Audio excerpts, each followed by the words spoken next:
முன்னாடி எல்லாம் பாருங்க, டக்கு டக்குன்னு சிவன் முருகன் வந்திருக்கான். தப்புன்னு ஆடு மேய்ச்சிட்டு இருக்கான், மாடு மேய்ச்சிட்டு இருக்கான், அவன் பாட்டுக்கு இருக்கான். அவை வர்றா, அவ பாட்டுக்கு ஒரு பழைய துணியை கட்டிக்கிட்டு அப்படியே போறான். இவன் பெரிய அறிவுல பெரிய இவன் நினைச்சு போனா. இவன் நம்ம தான் அறிவுக்கே பெரிய மூதாட்சி விட்டு அங்க போனோன்னு ஒரு மாடு மேய்ச்சிருக்கா ஒரு பையன். என்ன பாட்டி இப்ப தாகமா இருக்கா? ஆமாப்பா. உனக்கு பழம் உளிக்க போடவா? சரி போடு. உனக்கு சுட்ட பழம் வேணுமா சுடாத பழம் வேணும்? பழத்துல விடவாப்பா சுட்டது சுடாது இருக்கு.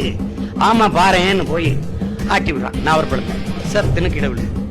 தரையில் விழுந்தவன எடுத்து கிளறி சாப்பிட போடுவோம். மண் ஊற்றிக்கணும், பூன்னு ஊதிட்டான்.